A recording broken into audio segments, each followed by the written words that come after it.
Lebetkin, the Rabbi from another planet. Please like, share, and subscribe, and ring that little bell. Ring the little bell so you're notified when new videos drop. So this is a Doctor Who News Walk video I wasn't expecting to make. Yeah, actually I wasn't expecting to make it when I made it. It's from my live stream I did last night, recording this on, what was it? Wednesday, February 22nd. So it'll be Tuesday, February 21st. I went over this. And there was just so many little pieces of Doctor Who news. It built up into a whole thing. So I figured, well, I better release it as a video as well. Yeah, mostly stories are somewhat inconsequential. I mean, I think basically all of them. I mean, the best one was a couple of ones. I think the best one is Rusty Davis taking Bafta to task. That is glorious. That's glorious for several reasons, but it's glorious for the reason I think it's glorious is because it just shows that Rusty Davis is a reasonably normal guy. Like the story very quickly. We'll go in much more detail. The BAFTAs missed out Bernard Cribbins from their in memorandum section from their award show this week. And a lot of people said, well, what the hell? Where's Bernard Cribbins? And they said, well, you know, we would consider him for the TV one, right? So it was clear to me it was some idiot intern going, oh, well, and the white male cis, well, they get too many applause. Well, no, let's not remember. I am sure that bigotry and that prejudice went completely into that decision, and Rusty Davis handed them their arse, essentially because of it, right? It made them look, and it made national headlines, right? Good for him. And it shows his normalcy, right? It shows his absolute normalcy, which I think is just good news. I think it's good news for future Doctor Who. Look, I understand Rusty Davis is very committed to what one could call woke causes, right? That's fair enough. I also think he's also committed to being a great storyteller too. I've never seen him not be able to tell a good story, right?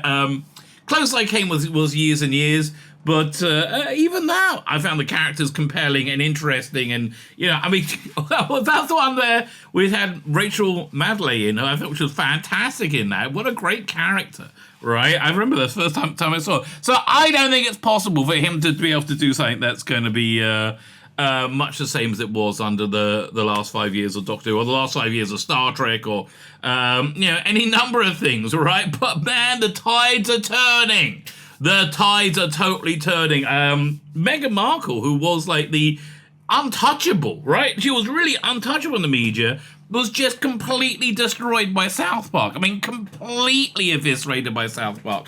And once someone is allowed in popular culture to be ridiculed, they're over, right? It's over. So that was a sign of the tides turning. Star Trek Picard, signs of the tides turning. I think Doctor Who will be a massive sign of the tides turning. I think that's really what's going on. That's really the most consequential story. Everything else is a bit of fluff. You know, like Anita Dobson mentions her character's name.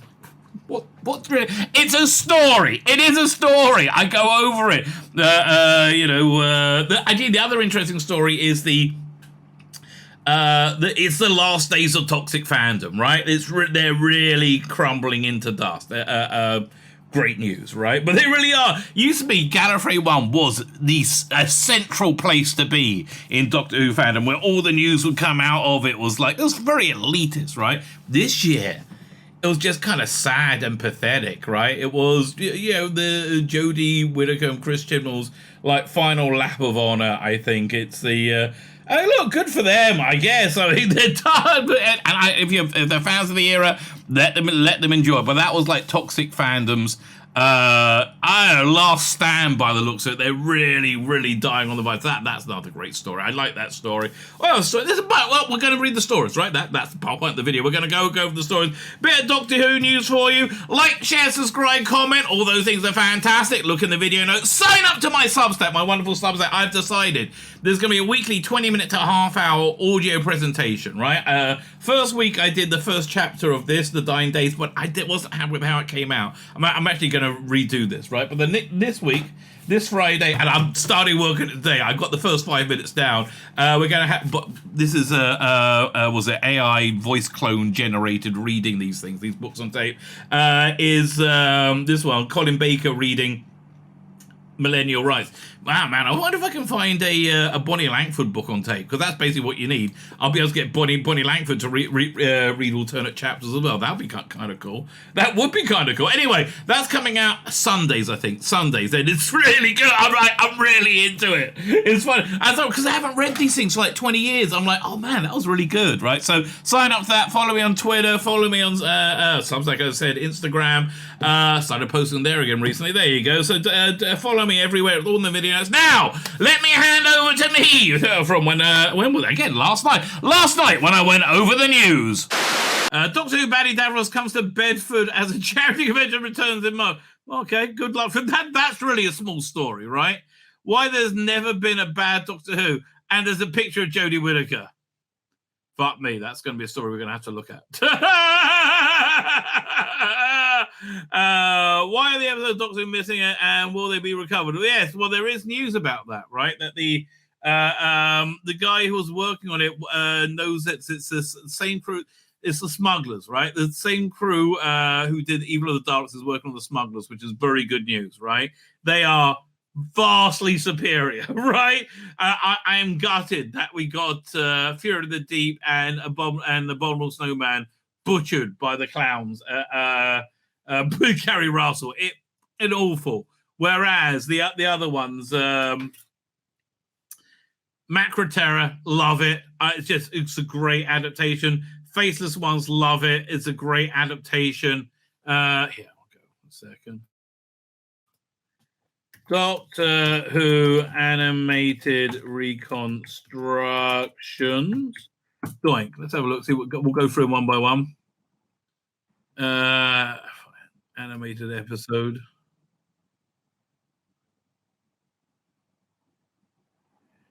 Yeah, let's go. Fine. Let's go through the good ones. Invasion's still the best by Cosgrove Hall. Abominable Snowman's awful. Okay, so yeah, so you got Moonbase. Moonbase is one of the early ones. It's a bit like rubbery, right? Power of the Dark is pretty good. 10th Planet, I think, is pretty good as well. It's a different kind of feel. So Macra Terror is excellent. It's the same crew that did Macra Terror, Faceless Ones, and Evil of the Daleks. These three, and they get better and better and better. Evil of the Daleks just so works, right? It really works. Really, they knock it out of the park. Then sadly, Abominable Snowman, a bit of cack. But Ice Warriors is kind of like Moonbase, very rubbery limbs. Web of Fear, unwashable. Fury from the Deep, yeah, it's not very good. Well, let's go. Reign of Terror, that's a weird one. Doesn't really work at all. Gary Russell one, it's going Galaxy 4. I kind of like that. It feels like the Filmation Star Trek, right? That stuff. 1 second. Sorry. I thought of being said it an important communique. No. Of being said, I mean, it is going to be important, but more information about McDonald's sauces, which you can't get here in these other ones anyway. 10th Planet, again, 10th Planet pretty good, and Power of the Dark, they did 2 versions. Yeah. So apparently, the same people who the same crew that did Evil, Faceless One, and Macra Terror are the ones doing the Smugglers. That is really good news, right? That's really excellent news. Close that, doink. That's a funny story. We'll get to that maybe in a minute. Bird of Crim, yeah, we're going to do the Bird of Crim story. And Jodie Whittaker gets a job. Whoop.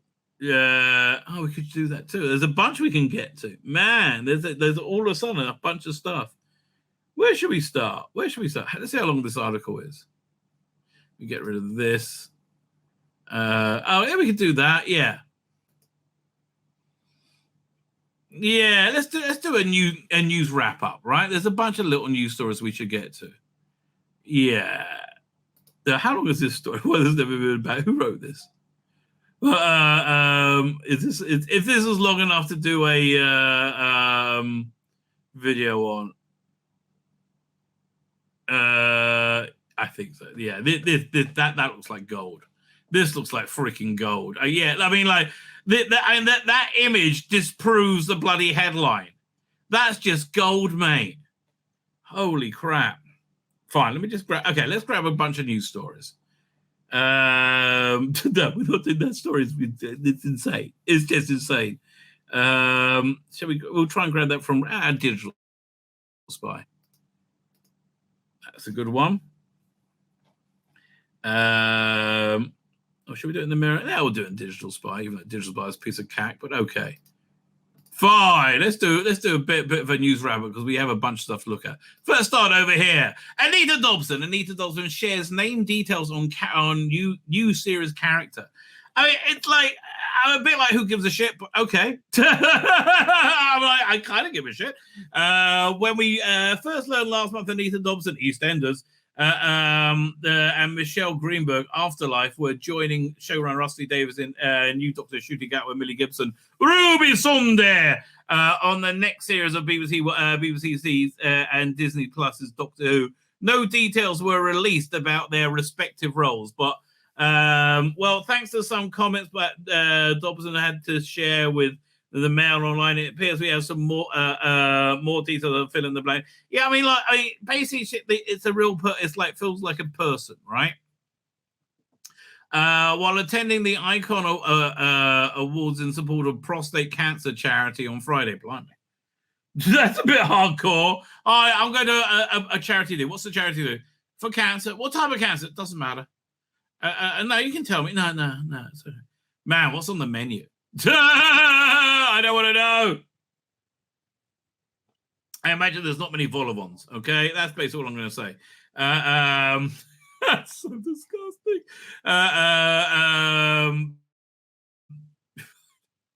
Was it Dobson revealed that she's been tapped to play Mrs. Flood and Naira Rubies of Gibson's Ruby. Well, Mrs. Flood is the character I play, and she's Millie, the Ruby Sunday, the doctor's assistant. She's her neighbor. For Dobson, it was impossible to resist the neighbor's approach about her role, adding, he asked me to join the ranks, and he said, please come and play with us. How can you resist that? I bet he is like that, right? I bet he is like that. He's so charming. He gets everybody, right? Because he loves her. Right? People say this about my channel as well, right? And I really don't fake it because it's true. I love Doctor Who, right? Whenever I'm talking like Pacific episode, I'm talking about how much I love it. And I do freaking love it, right? And that's true of Rusty Davis as well, right? I never got that vibe from Chris Chibnall, although he kept saying he loves it, right? Doink. As for the role of the character will play in the upcoming episode, Dobson feels more cautiously humble. Well, thank you. Sharing, I wouldn't say starring. I think of she's like a background character, which we're probably going to end up loving and have a spin-off about her. Right? The Mrs. Flood Adventures. I think the Lord himself, Shooty and Millie are the ones starring, okay? I think the Lord himself. Okay. Millie joined the ranks. Dobson is looking forward to some camera time with Gatwa, where she has nothing but praise. I haven't worked with Shooty yet. Yeah, we're looking forward to seeing you together, darling. I bet there are scenes with her. I've done the read-through with him, and he's gorgeous. He's a good-looking lad. He is a good-looking lad. He's absolutely adorable and very talented. So, yeah, people have been saying, is he going to play it gay, right? Is he going to play it flamboyantly gay? So, because when we go over the, what's it called again? The Bernard Cribbins Gate. When we get to that, we'll get there. But I think it's so indicative of why I don't think it's going to be that way. Because Rusty Davis, more than anything, is sensible, right? He's into,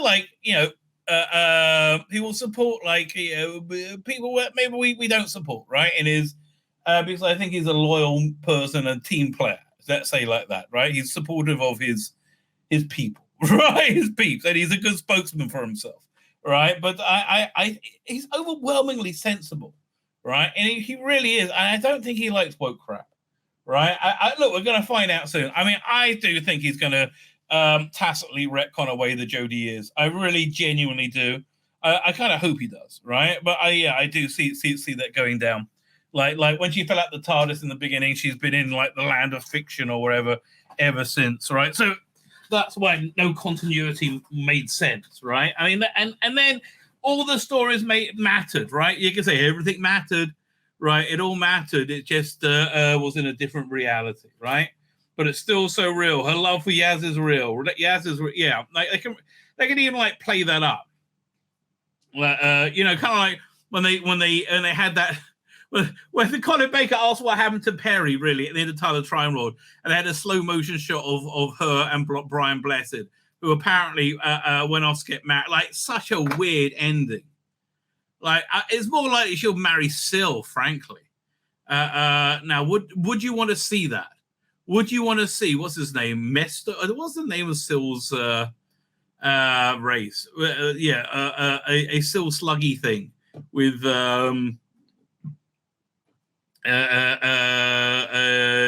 with Perry, like he wanted to do. I like Shada, says Jekyll. Yeah, no, Shada's good as well. It's much better as the movie version than the TV version, by the way. It's a secret, but Black Glove Studio is involved. Oh, really? Black Glove? They do like fan stuff. Good for them. Good for them. I love the 8th Doctor animation version of Shada. Yeah, man, that's poster stamp style. Somebody should reanimate that, right? Soon, AI will be able to reanimate that to HD, right? Soon that will be able to happen. Yeah, I bet that will be able to happen. I bet that technology is here now, right? Anyway, where I was up to. Just as long as Doctor Who doesn't do a Wakanda and go nuts looking for a non-existent love. Yes, I didn't see that, but okay, I wonder. I don't think they will. Yeah, that's why I don't think he's going to be playing it gay. I really don't. Fine. I wouldn't say blah, blah, blah. We did all that. Where are we up to? A very talented. At the same time, it goes. The same goes as far as for Dobson. For Gibson, as far as Dobson goes. Millie, I adore. I think she's absolutely stunning. But I've only done about 3 days, so it's very early days. The actress stated, "Yeah, but I think Millie Gibson is going to be huge." Right. I mean, if we avoid the apocalypse, I think it's going to be huge, right? Man, I hope so. I hope we avoid the apocalypse. So I really want to see this Doctor Who. Like, if we all die in a nuclear fire, like, well, I won't be that worried because I think there's one like case scenario that I know of the coming of the Messianic age where we all die, right? So I'm like, and we get back to life in about an hour or two, right? So, and then maybe we'll be able to watch this new Doctor Who, and we'll all be groovy with each other. That'll be great. In Doctor Who Magazine 586, Davis confirmed that the casting director, Andy Pryor, was who was charged with the creating of Bethlehem Land. Yeah, talking about finding the Doctor. Yeah, okay, fine. Yeah, he did a good job. Yeah, this is just fluff now. Okay, now you're just talking fluff. Calm down, darling. Calm down. Jodie Whittaker got a new job. Well done, Jodie. Yeah, Jodie got a job. By the way, I'm not sure if I'm going to be reviewing Last of Us. I watched it and I'm like, eh. I mean, I preferred it when I played the game. I think, right? It's like I can see people enjoying it if it's the first time you've seen it. If you don't know the story, but the game, I think the game was better. But so I couldn't be bothered essentially. But if you let me know you want it, I will do it on Thursday, right? Thursday. Also, we got new SFX magazine for Thursday. Fine. Doctor Who star Jodie Whittaker lands her first role since quitting the show. She took 2 years off, right? Literally took 2 years off. And who would have employed this woman, right? Well, firstly, she's going back to playing a role that she's able to play, right? Jodie Whittaker is set to star in One Night, a thriller series for Paramount Plus, which marks her first TV role since exiting Doctor Who. Well, somebody had to take it, I guess. Following her departure from Broadchurch from the BBC, said the Broadchurch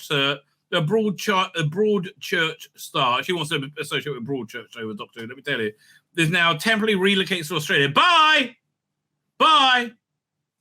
To play one of 3 leads in a female-centered series. Wow! They don't do any of those in 2022, right? A female-centric series, wow.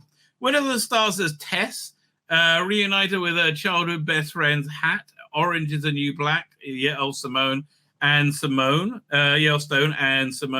Nicole de Silva, when the latter one publishes a novel whose traumatic real life story threatens to evoke terrible memories. Okay. One night, the story of three women whose bond was all but destroyed by the traumatic events one night 20 years ago. Oh, God. So she's going to be playing it as English, do you think? Because that'd be funny if she's going to do an American accent. Oh, that's going to be hilarious, right? That will really be funny. I want to see that, right? I think we all want to see that. I think that'd be gold, right? Absolute gold. As per parents and synopsis, the producer Ian Colley, Rob Gibson, and Ali Henville of Easy Tiger Productions described the show as gripping, character-driven mystery. No one's going to watch this shit. Set against the backdrop of New South Wales coastline, the six-part series explores boundaries of friendship and the question of understanding of memory, trauma, and storytelling itself. Oh, God. Okay, look, Jodie. Don't try and play clever. You can't play clever. You need to be clever to play clever. And let me tell you, no one's being your friend telling you that you're clever. You're not. I've seen you do Doctor Who. You're not clever. Right? Filming has just begun in Sydney and the Illawarra region. Okay. But there doesn't seem to be an official release date yet. Yeah. Let's see if it gets shelved. No, it's going on Paramount Plus. The same people who bought you Star Trek Discovery is bringing you this. Okay. Blah blah blah. Doctor Who, go away. No. Bad, Jodie. Bad. Okay, close some windows. Too many open up. Yeah, we're going to read this next. Let me close this one. Doink, we did that one. What else can we close down?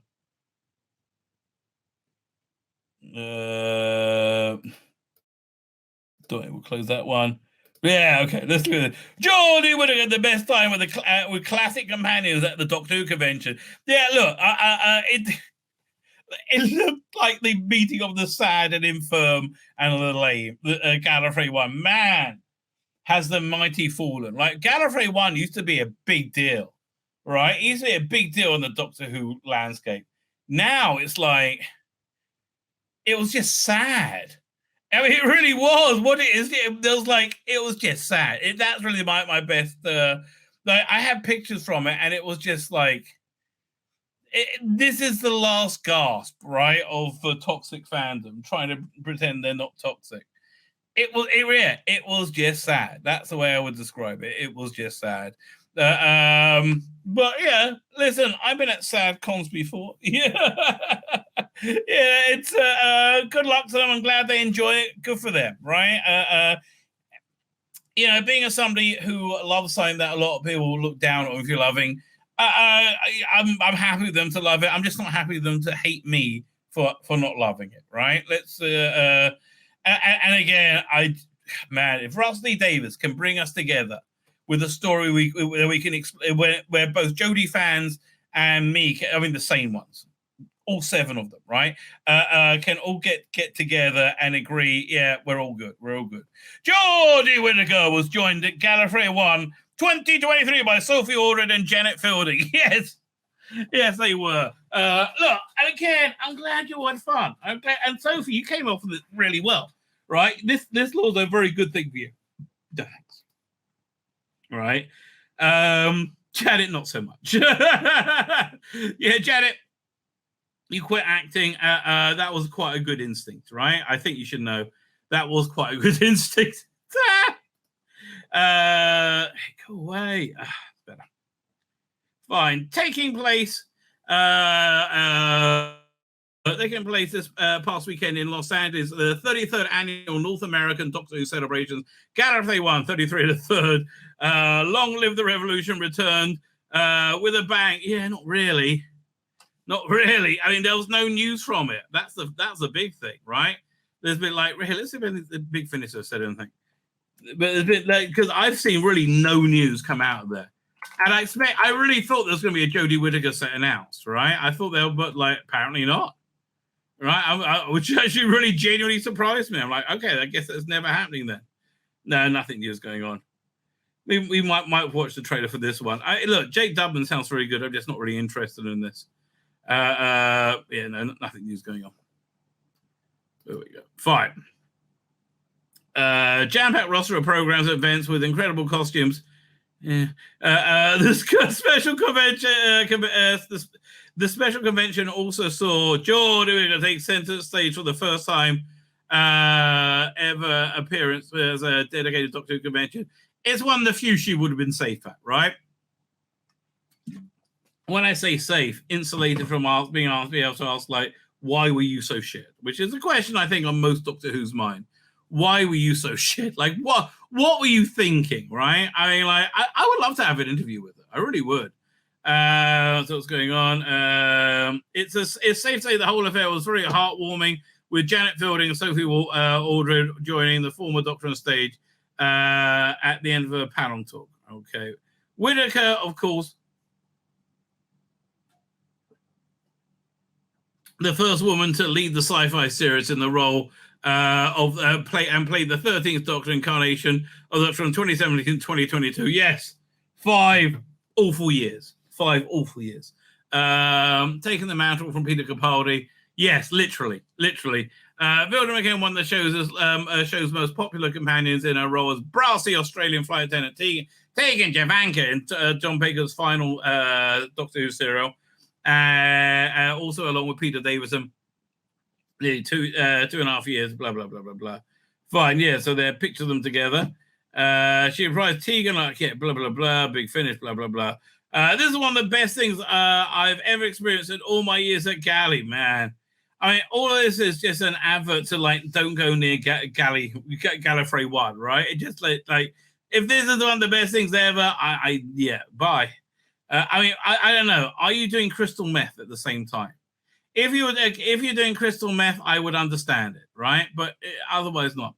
Similarly, Aldred also reprised the role that Ace said she did a good job in Power of the Doctor, right? But originally started alongside Sylvester McCoy, 87, blah, blah, blah. Ace McShane, the audio, blah, blah, blah.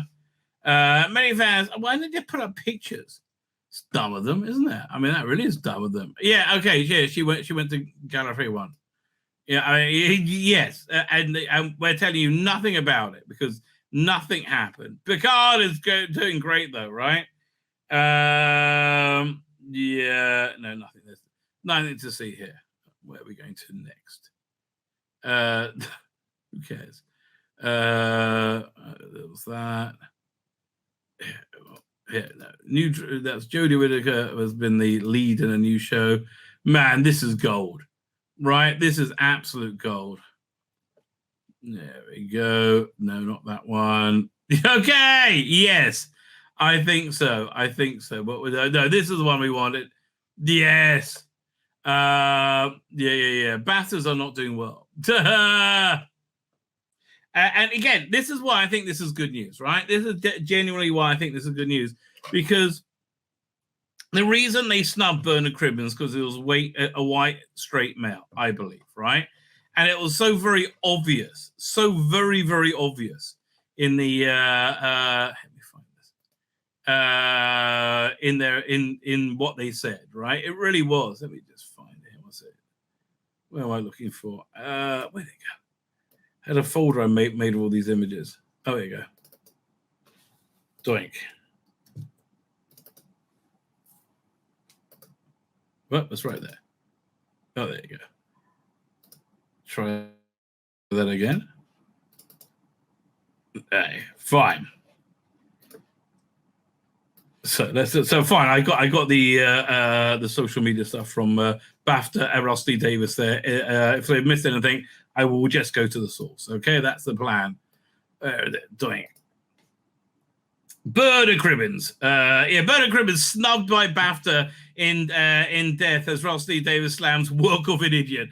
Look, again, I just like Rusty Davis is very sensible and clever, right? And that's why I don't think he's going to do anything stupid with Doctor Who, right? You know, you keep hearing these rumors like, oh yeah, he's totally playing it like he's super, super duper gay. Well, like John Inman from Are You Being Served? Yes! They're all gay. They're sucking. I don't believe it. It's bottom line. I don't believe it, right? That really the bottom line. It just because he just seems too freaking sensible. And again, he was snubbed because he was a white, male, straight person, right? Leading drama writer Rusty Davis has spoken against Bafta after opening their excuse for not including Bird of Cribs in the in memorandum segment, which honors the stars they lost last year. Doctor Who showrunner Rusty Davis has hit out a Bafta's excuse for not including Bird of Cribs in the memorandum last night.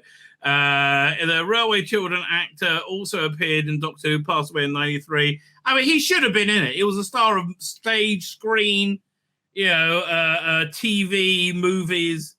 But it was not mentioned last night as well, promoting a backlash. Right, prompting a backlash. Responding to the question of why he was not included in the in memorandum segment, yes, the Film Awards said that it was down to time constraints. Fuck off. And he features in their online records. Yes, you can look him up over there online. They added, given his influential work on TV, he will be considered for inclusion in the next television awards broadcast. Right, so, okay, I can imagine Rusty Davis hearing that and his head exploding. What? How? It's a sim writer hit out this reply on his Instagram saying, it's fair enough. Such a brilliantly worded reply, right? You see, he's such a brilliant wordsmith. It's like, amongst other things. It's a sim writer hit out again at his reply saying on Instagram, it's fair enough to remember Bernard Cribbers at the TV BAFTAs, not film. To say he's being considered is a work of an idiot. And it is. Idiot intern. Think about it then. Shut up. I know exactly the sort of useless shit this is. God, it's the new intake of workers, right? If you can find one that work, they're awful, right? They're absolutely awful. Young employees are absolutely awful now. They don't have to do anything, and they certainly don't know how to bloody work. It's insane. And they're sneering and condescending. And you can see that, right? And good for you, Russell, for slapping that person down. Hosted by Richard E. Grant, memorizing people who passed away the year before. Tonight's celebration of its mad, sad, funny, thought-provoking films. Let's take this time to pay tribute to the people they lost in the last 12 months. Angela Lansbury, Dame Olivia Newton-John. Olivia Newton-John died? Blimey. Sylvia Sims, Robbie Coltrane. Well, he was fat, I guess. Burt Bacharach appeared on screen. But you couldn't really fast notice that actor singer Berta Cribbins was missing on the list in the tribute section. Yes. Actress Sally Thomas says, hi, darlings. I have watched the BAFTAs on TV, and I'm absolutely appalled the fabulous Berta Cribbins was not mentioned by the stars we lost this year. They should be disgusted with themselves. Words fail me. Sally appeared in the 1970 film Railway Children alongside Bernard. I hear what you're saying then. Yeah. One person tweeted, how the hell did BAFTA not... Yeah, they're getting slapped around by that, and it's gorgeous, right? Not mention Bernard Cribbins, people we've lost in the last 12 months. Yeah, and because he's so beloved, for God's sake. It's Bernard Cribbins, mate. It was a bit problematic. He's a cis white male. His work touched every generation of viewer alive today, from Carry On movies to 40 Towers to the Wombles to Doctor Who to Jack's Old Boat to CB's. Disgrace. Yeah, it is disgraceful. It is, and they should feel like idiots. And Mouthing His Best is career. Yeah, they're talking about said everything he's done. Well into his 90s. Yeah, he worked right up, to Doctor Who, I think was his last thing he did. We're going to see it in November, right? For such an absolute class guy like that to be snubbed, it is disgusting. I mean, it really genuinely is disgusting. So here, there's a little bit more to the story, right? It gets even better, right? So firstly, here's the next dimension. So now they also face a backlash from the other side of the cultural aisle for being over the all-white winners. But yeah, I guess so. All of yesterday's BAFTAs winners are white people. Is that correct? Says Nadine White. Oh dear. Disappointed. I felt this deep pain in the pit of my stomach of late. I see the film industry behind the scenes and the supremacy that falls in my face. There's no surprise. You've been sold bullshit by an insane social media, you idiot moron. But like everybody else says, I don't feel bad about it. It falls me so much day by day. It's not supposed to result in the 2020. It's deeply regressive, uncalled for. Like really, God, why do you see race in everything? I wanted clips of Baftas, but I didn't see a single black or brown person win. Not because they were, not because they're not white, but because they're not good, really good, and the best. So many in so many cases, overlooked, ignored, time again. So like unconscious bias and systemic. No, you're just a idiot cunt. Right? I'm sorry. This is the question. Let's face it, you can have all the inclusive nominees in the world, but when the winners are exclusively white, there aren't any progress being made. No. Again, they accidentally awarded people on talent. Whoops. There's a sense that the represented noms shows that the system is working better, but and everything. I mean, what do you want? People win, people lose. Stop being a bitch. Right, I take no pleasure in pointing back to the article in New York Times less than 2 days ago. Anyone expecting an instant continued and sequel flow of racial difference across the Baftas awards needs more sophisticated understanding how politics of diversity work. God, dude, work hard. Work hard. There is a level playing field. That's really what I say. Work hard. There is actually a level playing field. But anyway, the story goes a little bit further, quite deliciously. Share screen. Where is it? Over here. Toink. So roughly, this is him on his Instagram. Oh, wrong one. Hang on. Over here on his Instagram. There we go. So yeah, look. But to say he's being considered as work of an idiot. So then. This is interesting. John Barrowman. Now, John Barrowman, beyond counsel by the BBC, right? Persona non grata. You're not allowed to talk about him. You're not allowed to look at him. He's evil. John Barrowman said, well said, Russell. Somebody needed to be schooled. Considered? That's outrageous, JB. Yeah, so did Russell ignore him and go, oh, he didn't need to reply. Didn't need to reply at all, did he? But I think he just made John Barrowman kosher, right? Just didn't say, what a world, kiss, kiss, kiss, you little slut, baby, you little slut. Yeah, and that's what I see all around, like this weird melting of toxic fandom. I mean, look at this over here. This is insane. Hey, Doctor Who Comics, I have a question. I have a few of the Panini Doctor Who comic magazine collections because they're the only way I can afford to read these stories. I recently ordered a couple, but found a certain terse name on the cover. Are there any Gareth Roberts not done? Follow up. I wouldn't be buying more of this person's name. Follow up. Would buying any more with this person's name on them be benefiting them directly, or does the money go to the BBC, just go to BBC or Panini? Generally asking, I'm an American fan with barely any idea of how non-American comics work. You have no idea how anything works. God, I'm just sad for you that you couldn't just enjoy something, right? I think I showed this before. This is how they tried to cancel Terry Malloy there for this tweet. It says, I have no problem with anybody's gender identity. Each of our lives are our own to fulfill in any way we feel most comfortable, in harmony with others. What I cannot stand is the Rabbi's politicization of one particular viewpoint to the exclusion of any others, and demonizing those who do not agree wholeheartedly. To which Colin Baker agreed with that. Man, they went crazy. They went crazy about this as well, right? They went crazy about it. Look at this. About Trevor Baxter's Terror of the Masses. Excellent, by the way. It really is. It's absolutely excellent. Yeah,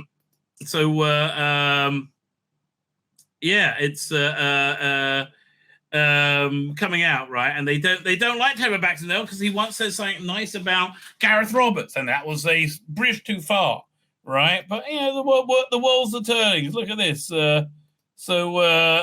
Violation found. So they locked it. So this guy was because he was saying he agreed. Back to Neil was a transphobe. He agreed with Gareth Roberts, and he compared trans people to flat earthers. Well, I do that. In all fairness, what's wrong with that? What you got against flat earthers, mate? Why are you being so uptight? This was a recent one, right? This was totally a recent one. There was one today. Somebody sent this to me, right? David Tennant on coming back to Doctor Who. Well, the Doctor has always been my favorite role to play on screen and on audio, and quite frankly, I don't think anybody else does it better than me. Well, okay, I felt it was my duty to return for the fans. He never said that. He never said that. Source Doctor Who magazine. No, he never said that. That's a lie. That quote didn't happen. William Who says this quote is doing the rounds. Look at that. We agree. We actually agree. It's just another made-up excuse to hate on David Tennant, right? These fans have become everything they said they hated in fandom because they always were that, and you're one of them. See, this is what happened at the end of World War II. The Culture War's over, baby. Right? Here's a sign of World War II. How many people were happily waving, saying, oh, yeah, no, I was with the Germans all the way. Yeah, right? Yeah, I was totally with the Germans. Right? I was with the Nazis. Me, yay. No, they all said, me, no, I oppose them. No, I didn't. Oh, yes, I fought against them. They were bad. No, and that's where we are now. Right? Who was that denied Christ? Can't remember. Thomas doubted Christ. Who denied Christ? Simon, wasn't it? Simon? That's where they are, right? I'm going to look it up. Who denied Christ? Is it Peter? Oh, Peter. There you go. So, what can I tell you? It's not my book, mate. So here's an interesting thing, though. 13 stands becoming NMDs, and that has actually happened, right? That has actually happened. Right, they are, and in the strange way the world does work, that they have become the people that they try to make us into. They isolated and everything. They're crazy, right? They actually are those things, and that was their fate, right? That's how things ended up for them, right? Incredible, but also was not surprised at all. They're not the fans of the show. They just want to look at a hot girl mentally. What hot girl? You talking about Jodie? No, fuck me. You have no idea what's going on. Mentally, they're 12-year-old straight boys, and it's vile. They have no place in fandom. Neither do you, mate. Neither do you. Well, over is welcome, I guess. Over is welcome. Just like try and play nicely with others. Right? That's why I keep saying, try and play nicely with us. My name's Tzvi Lebetkin, the Rabbi from another planet. Please like, share, and subscribe, and ring that little bell. Ring the little bell so you are notified when new videos drop.